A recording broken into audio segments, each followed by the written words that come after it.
Paris had been transformed beyond recognition. The Eiffel Tower? What have they done to you? Just in a second, Jova. Only a maze of structures, a confusing web of iron and glass. There it is. It's actually fine. Huh. I guess the Chimera realized, you know what? This is nice. Let's leave that as is. A city unlike anything ever seen by mankind. And unless Grayson succeeded, doesn't look that different. One that no man would live well, to like Parker said, it's While entangled by the Chimeran technology. Somewhere inside, he was driven by something he could never explain. Love. No! Yes, he is fueled by the power of love because It's not. Dreams, please. I still plan to kill all of them. Wait, but when did my text get in? The Parisian skyline's been redrawn, scratched out by a fat Chimeran pencil. From the cockpit of this hammer, I can see Cartwright's assault on the main tower. Hopelessly outmatched, Cartwright's doing his best to buy me time to reach the Chrysalis Lair. The route into Paris was lined with so much death that Brain couldn't have survived. She's infected, not invulnerable. Guerrillas die just like everyone else. Only some require a lot more ammo before they go down, but eventually, they all go down. So, yeah, the game more or less is stating that he's in love with her at this point. Are you there? Parker, Grayson here. Grayson, thank God. Where are you? Have you found Bouchard? No. Long story.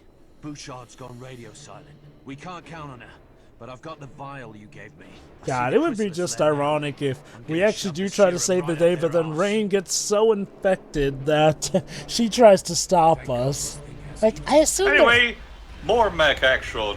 And this one is actually more difficult than the first one. You can actually genuinely die easily with this. So what? Don't think you're basically super powerful. Well, we are near the end game. I mean, I joke, but I feel like there has to be a narrative point to Rain being infected by her father, like, you know, because narratively, that's just what you do in a story. Again, it was part of the experiment to check, you know, in order to perfect the serum. Remember what the character said, that the serum is not there just to be fancy schmancy. If the carriers, remember the tentacle things that carry the body, as we mentioned, you know, are able to be infected by that serum, the entire chain of production of converting bodies that the Chimeran normally use will be halted completely, and that means they will not have any more numbers, you know, in Europe for a reason to fight. Meaning that they will start being a finite quantity, and as a result, you know, it will give an advantage that, you know, the people can exploit to win. As a result. Oh fuck. Yeah, I'm not kidding. So yeah, this is also why it's very critical that Operation Overstrike is a success. Remember, that was the entire thing that was happening since the beginning, why the Maquis required the aid of the British. It would be interesting if, again, this goes hand in hand with, you know, the effects of Resistance 2, which we're almost at the end of the game, Jova, so if not in this part, you will learn it by the next. That would be interesting, though, because Resistance 2, well, okay, technically 3, but, you know, the results of 2 saw essentially the vaccination being developed to help pretty much prevent Chimera transformation as well, so... Remember, though, the vaccination gets inoculated to humans, while in this instead is the plan to infect the Chimera, meaning that, you know, their chain of production will be halted as a result. Which would explain why they're focusing more on America if, like, you know, this is a European-wide thing, and, well, that clearly makes that area of the world taboo for them. Not just that, remember, by the time the UK operation happens with Hale, the Chimeras have already conquered most of Europe anyway, in fact, anything the entirety of Europe. So it's more a case of snapping out the remaining pockets of, you know, of resistance that the humans have. This maneuver will make sure that those pockets of resistance will have now a fighting chance, you know. While instead, remember, as also showcased in this very game, the Chimeras themselves are also building the spaceship they will use to invade America. I think 2 years in universe from this point. The interesting thing is that Resistance 3 definitely did treat it still like Capelli was the one who save the entire world. So I guess they were still fighting with them in Europe at the time of Free. Well, remember, it was not just that, Jova. There's also the fact that what Catelli did was to prevent the Chimeran from terraforming the entire world. It didn't. At this point, we're basically just focusing on the invasion and conversion, which means humans surviving. But if the world gets terraformed, you know, that bypasses literally anything humans can do. So of course, what Capelli did was technically more important. Which, I bring it up because, again, the way Resistance Free's ending cutscene framed it, it was like as if, boom, that automatically saved the world. Like, I know we do still have stuff in the background saying, oh, the fight is going on. Once again, it just gives the people a fighting chance, and the credits are set a bit after, showcasing that, you know, they managed to rebuild society. But even in Malikov's diary, Herbert mentions that even with the tower collapsing, you know, and the wormhole closing, there's still the major chimeras to kill, which again probably was going to be the plot of the fourth game, you know. Like for all intents and purposes, it seems like the way they ended Free was in a sense where, okay, we can assume humanity won essentially, but they left it open enough in case they could make that Resistance 4, which may have been like the true final death knell for the Chimera on Earth. Potentially, yes. Or at the very least knowing about what the Chimeras were running away from. Like I said in the previous part, it seems that by this point it is confirmed that there was something or someone that was actually, you know, that actually chased them away by having them send the meteor that ended up being the Tunguska event.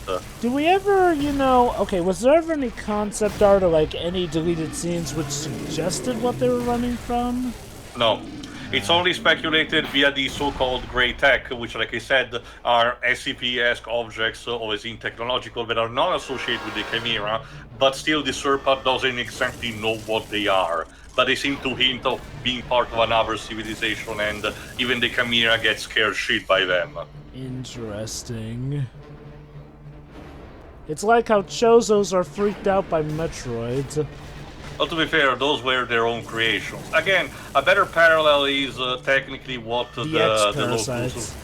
No, what the locals were, you know, running away from by the emotion, you know, corrupted versions of them, you know, in Gears.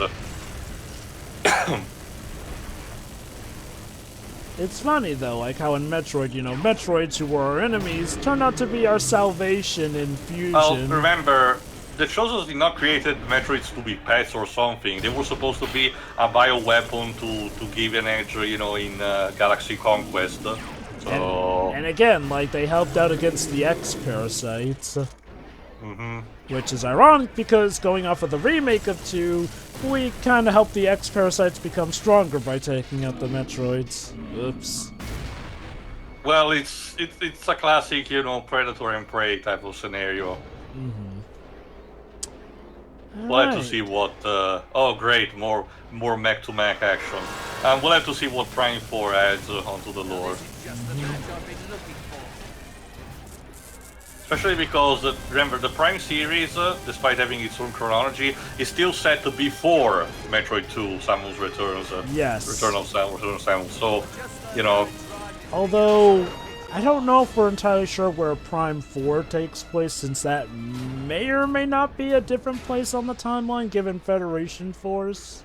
Well, Federation Force is still set within the Prime games, but hold on.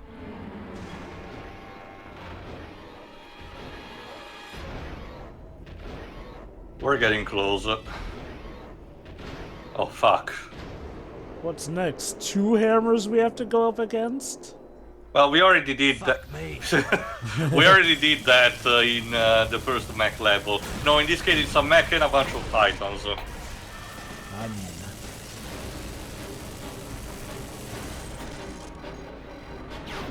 This music sounds like if Alfred Hitchcock wanted to make an action movie. Again, I'm just reminded with this that it's the same composer of Bioshock Infinite, because in that one, you know, the composer did sure love the strings. Yep. And he did the music for the other 2 games as well. But again, like we said in some of the previous parts of the games, it was more subdued there, and in those games it was more prevalent the licensed tracks. So, the one about that would be, wood since at the time, like Somewhere Beyond the Sea.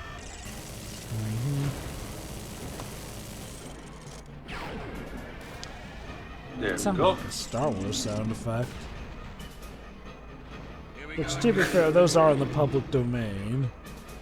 Yeah, it's the same reason why. Well, okay, it caught me by surprise, but then again, considering everything, I don't know if you noticed, Jova, but I guess it is because you have to do that all the time. But in Kingdom Hearts 3, Buzz's laser has the actual, as the sound effect of the Star Wars, guns, laser effect. I don't know why.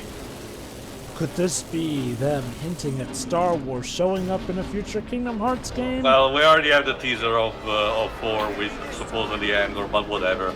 Anyway, now you have another boss fight against another warship, dropship. In this case, you fighting it in the mech, so you don't need to check on, ammos for your rocket launcher. The missiles should be enough, but you also have to dispatch a couple of times as well.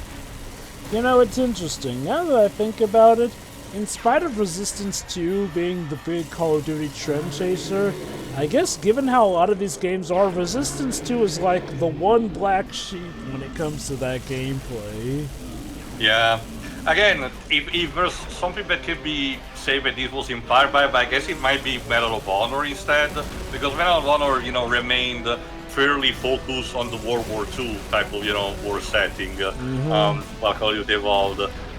So maybe it's that, but like I said, I generally think, then studios got inspired more by classic war movies and maybe Return to Castle Wolfenstein, maybe. But I argue it's a bit of a stretch. Yeah, and as you can see, the dropship is still relatively easy to handle. It's more a case of just avoiding the bullets more than anything. When it comes to dealing damage, as you can see, it's actually more easy to handle that.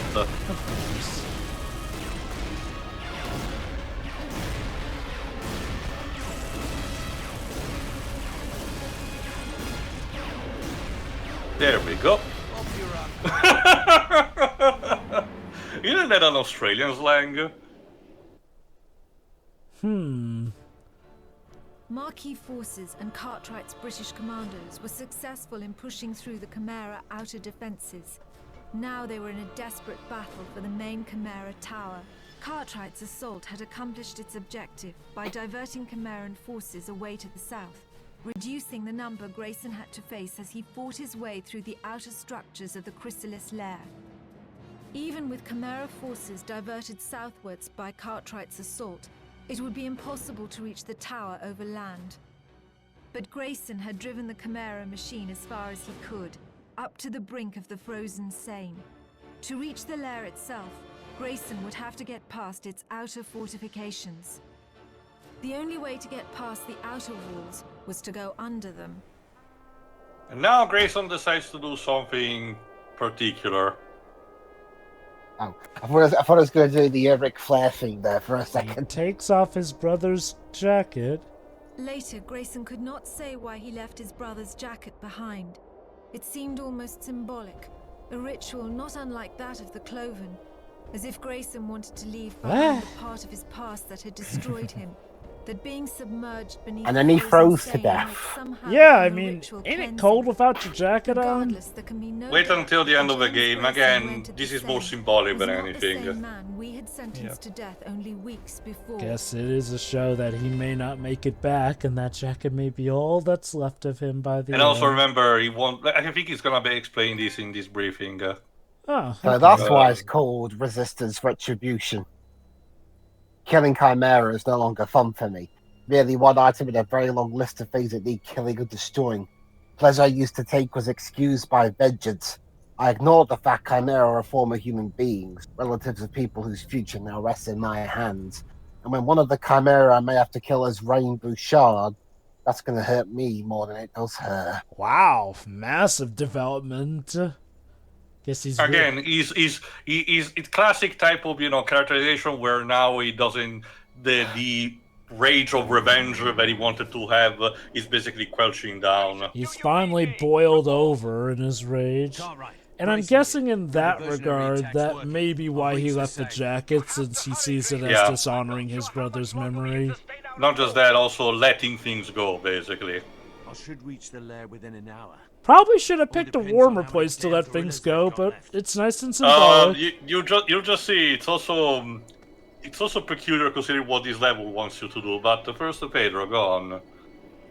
Well, remember, Dwebs, Ric Flair's theme, well, at least last I checked, maybe it's changed. Since I can't remember its actual name, that's why I called it that. Oh, and by the way, you pick up the BN003 Razor, essentially the equivalent of the Bullseye Mark II. It's practically the same because it functions the same as the regular Razor, but it has blue pellets, blue energy pellets, and it's more powerful. So again, the game gives you kind of a freebie. Go on, Pedro. Sorry. It's called also Sprawa Zarathustra, more commonly known as the 2001: A Space Odyssey theme. That's the one. Remember, Jova, like it used to be just like an excellent piece of classical We music. did talk about this in the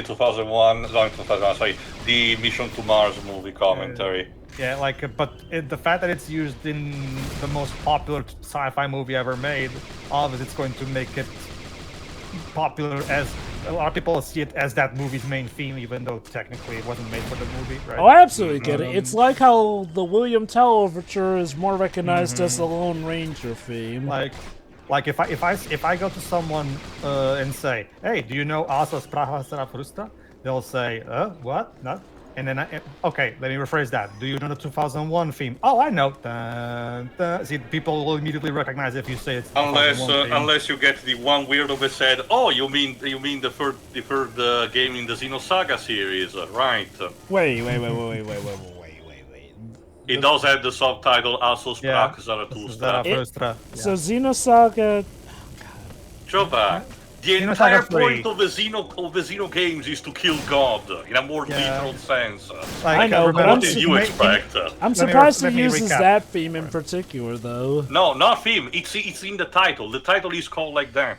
Oh, couldn't- you were strictly I get the talking about the feeling they title. I thought you were probably- suggesting that the actual music theme was Yeah. in there. No. They probably Oh, it is had public intention- domain.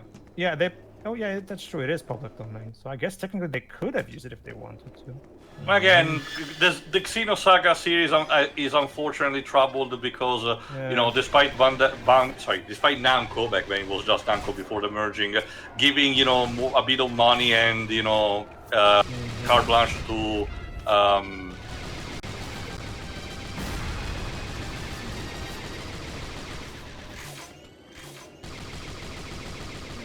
Takahashi, it still wasn't that much, and as a result, the music is actually one of the components that suffers. We do get some solid themes, but there aren't as much as the game wanted. For example, there is like one boss theme in the first game, only one, and it's used for the final boss. Anyway, to mention quickly, now you have to use these contraptions of the Chimera to open, blocks, open the ice in the water, and now we have to take a dip. Yeah. Oh, dear. Grayson has to plunge himself into the frozen sand in order to move forward. And again, I guess I'm glad that we don't have an hypothermia meter, because it probably would have been annoying. But it does feel a bit weird. You see, guys, he's no longer... That being said, I think there might be an explanation to this, but I want to wait, until we're done with the game to actually speak about it. Now, don't you see, he's no longer fueled by rage, but he's fueled by love, which keeps him warm. Jova, no. I mean, look, Teal, the way the game worded it, this feeling he can't explain for Rain, that's usually code for he's in love. And, and look, the fact that they also had what very well could have been a sex scene between the two does not exactly help his case either against those allegations. But speaking of Xeno and whatnot, it still is funny to think that Xenoblade Chronicles exists mainly thanks to Xenogears, a game from Square, which eventually went to Xenosaga, a game I believe owned by Bamco, which culminated in Xenoblade Chronicles, which, as far as I know, is the only Xenoblade game that a series owned by Nintendo. Well, keep in mind, Drova, okay, technically speaking, the three, franchises are separated on their own for obvious reason because belonging to different companies. But development in the DLC of Xenoblade 3 seems to suggest some level of connection with Xenosaga. We just don't know to what extent. And we do know that Nintendo and Bandai Namco seem to be buddy-buddy anyway. So there might be something, who knows, we don't know. Well, I mean, Xenosaga has shown up in Xenoblade Chronicles DLC. Well, that's just an Easter egg, Drova. There's a bit of a difference between just an Easter egg and, oh, this proves the franchises are connected all along. It's something that's absolutely baffling to me, the fact that Bamco is doing good for the Batten Kaitos fans, but they don't seem to want to make a Xenosaga, even though they could so very easily announce it in the Nintendo Direct and put in as part of the marketing from the creator of Xenoblade Chronicles, and immediately people will pay attention. See, there's the thing also. There's the thing, Pedro. Again, like I told at the end of our Xenogears run, I get the suspicion one reason might be because the gameplay might genuinely be too clunky. And so it's not just a warrant of a simple re-release, but probably some level of near 1.22 level of remake. Not something substantial, but something at the very least. That is true, but at the same time, that's what you can do some quality of life thingies where you can apply the fast forward thingy. Put in no, those are cheat, Pedro. I'm talking about revamping stuff. Sure, that's what I mean. No, I get that, but in order to make people deal with the clunkiness of the gameplay, they could implement some in-game cheats akin to Final Fantasy IX's remaster set, for example. Okay, let me put it on a metaphor. That's like applying a band-aid to a broken arm, Pedro. Like, sure, it technically is a form of restraint, but it's not gonna do that much. Also, in regards to the DLC, didn't Cosmos show up in Xenoblade Chronicles 2's DLC? Again, Drova, just an Easter egg. I guess it's technically not canon, true, but holy cow, that is one heck of an Easter egg, and props to Sakurai for referencing Xenogears in the color scheme of Pyra and Mithra. Well, again, that's just a low level of palette swap that can get away, with that kind of thing. Remember, Marvel vs. Capcom also has done that for low palette swaps. That said, hypothetically speaking, let's say Square, Bamco, Nintendo, and Monolith Soft can put their heads together. How do you think they would ultimately connect all three? It's a discussion that requires a lot of of setting and explaining about world building that we don't have, Drova, especially because each franchise operates and we've basically gone with only the relatively minimum with Xenogears. Fair enough. Like, I'm aware of what goes down in Xenoblade, it's like trying to ask right now, for us right now, a summary of the Betrayals franchise. Sure, it's possible, but I hope you like long stories because that requires a lot of explanation and setting. You might as well check a 4-hour video about it. I'm asking, when we eventually tackle that series, are we starting from the start, or are we going to start at one of the more convenient points in the franchise to start? I honestly don't know. And keep in mind, Drova, that when it comes to Neon Falcon games, they tend to be relatively not challenging, but they're not your average RPGs in terms of difficulty. They can potentially fuck you up very easily, so it's not something that has to be taken lightly. Oh, quite true. That being said, also, Pedro, what I do technically agree, at least on a personal level, for Batten Kaitos, a lot of people were not particularly pleased by the fact that they did not kept the English dub. Look, and I don't particularly care, but from the snippets that I did hear, the English dub of the original GameCube release was not particularly stellar. But I don't know, maybe doing a recast would have been fine, because I get the idea the reason why it was included was probably for contractual reason. Well, the collection's on PC now, so modders can easily put that back in. I mean, even still, though, it sucks that they did not include that English dub, because, yes, I get it. Even if the English dub wasn't the best, there's a reason people prefer English dubs. Sometimes English dubs are just preferable to having to read subtitles, especially for people who may have some vision issues and whatnot. And again, sometimes... That being said, Drova, there are just as many, people who use that as basically a shield to justify not wanting to actually read subtitles. Oh, yeah, no, I get what you mean, but, I mean, I will say this, at the very least, including the old English dub would have been preferable to, leaving it out entirely. Even if the dub is shit, just put it there as an option. Like I said, Pedro, like I said, it was probably for contractual reasons. So, like I said, just do a recasting. It's not really that hard. That too, yeah. Exactly. In fact, if anyway, you could kill two birds with one stone. Recast and make a better dub if the last one was like, not that's so kind of what great. happened with a couple of anime re-releases, like, Evangelion. The problem with those was not the quality of the voices, but the retranslations that they did for the script on that. But, the thought process behind having different voice actors, and quality of voices was there. So, that reminds something me, similar to that. When we do tackle Baden Kaidos, I guess we're doing the sub version since that's how the re-release is. Well, again, it's the PC version. I checked and it's compatible very easily with my PC, so I'm gonna do those. Again, maybe by the time I get to them, they might have patched in, the audio. So I'll see what happens. I'll decide then. It's nothing, that can be fought immediately now. That being said, definitely because the stories of those two RPGs are pretty good anyway, so worth looking at. Okay, in regards to the dub, is it one of those cases where, obviously the dialogue wasn't the best? Everyone but the story sounds very dull. But anyway, important stuff ahead. Grayson is actually reached the Tower of the Chrysalis. Is it wise to go into the light, Grayson?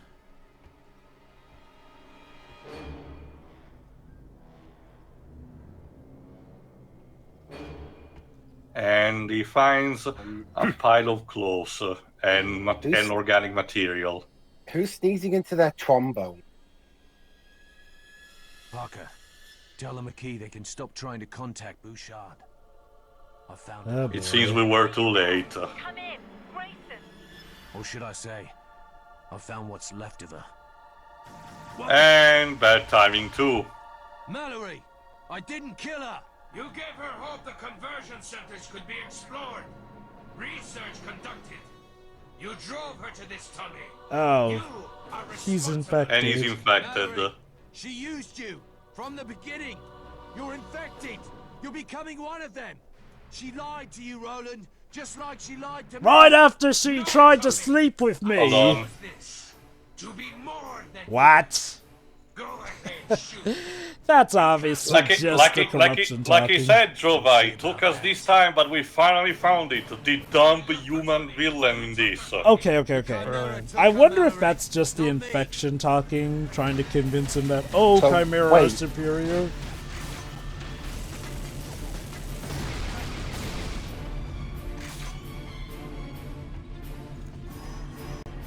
I'm happy to report that they managed to find a decent enough, boss fight for Mallory. It's not the most complex things ever, but it is something. You have to create this, you have to basically stun him by depleting his health bar.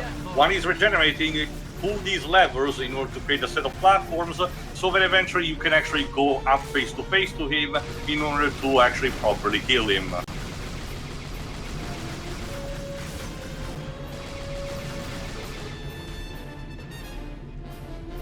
I will say it's neat how they incorporate, I guess, what it was like from Hale's perspective, since we could also regenerate health essentially by standing still as Hale in Resistance too, so...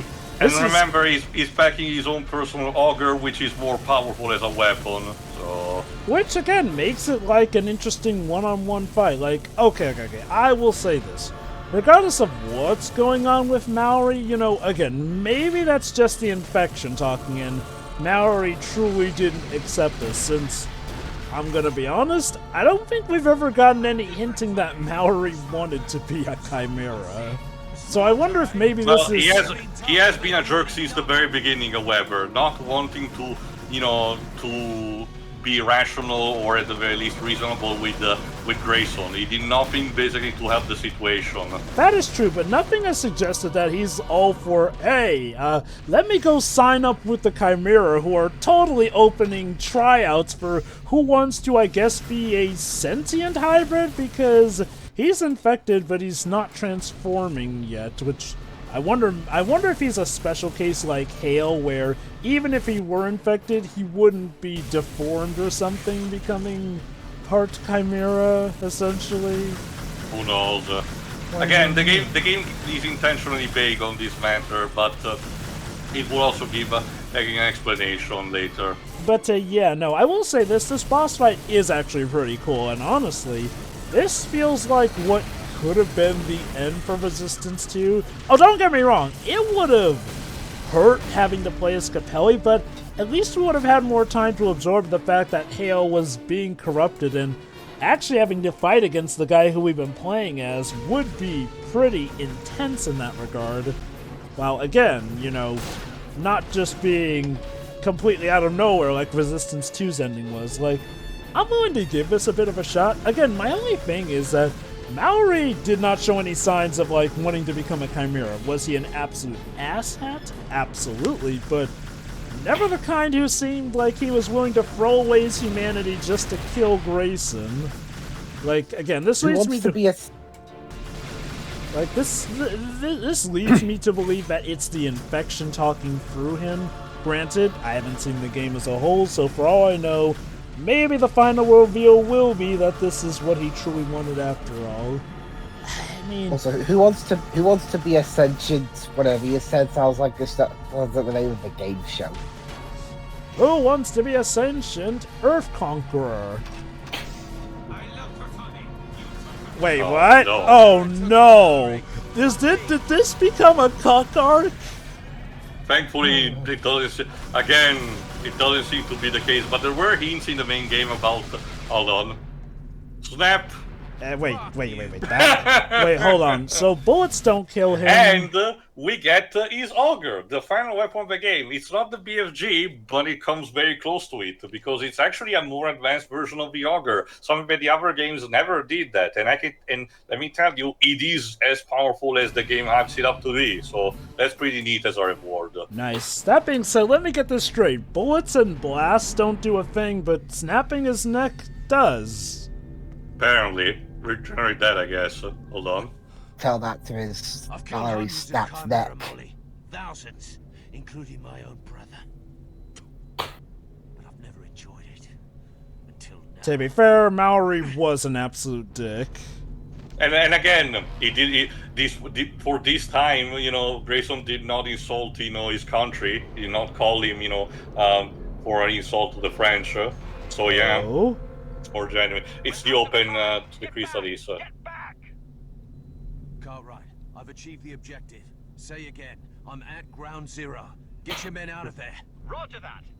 So yeah, Cartwright is also gonna be fine. Don't worry, we're gonna see him before the end of the game. Never made it this far if these guerrillas now all that's left to do is to also, I forgot to mention, if you had noticed from the debriefing at, you know, for this level, and at the very end in this, Jova, let me see if it sounds familiar.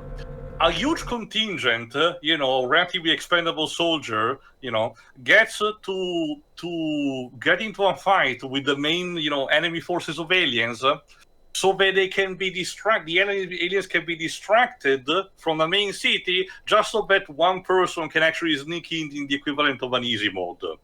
What does that remind you? Independence Day? No. Hunt down the Freeman. Oh, God, right. Hunt down the Freeman, where it turns out our literal entire existence was just that, you know, Gordon Freeman could go through, you know, the city of Half-Life 2 in easy mode. Good to know, I guess. Which is way more complicated than that needed to be, but holy Christ. Anyway, tune in for the next part, where Grayson penetrates the Chrysalis and hopefully manages to infect the carriers with his version of the serum. See ya. See ya. See ya. Yeah.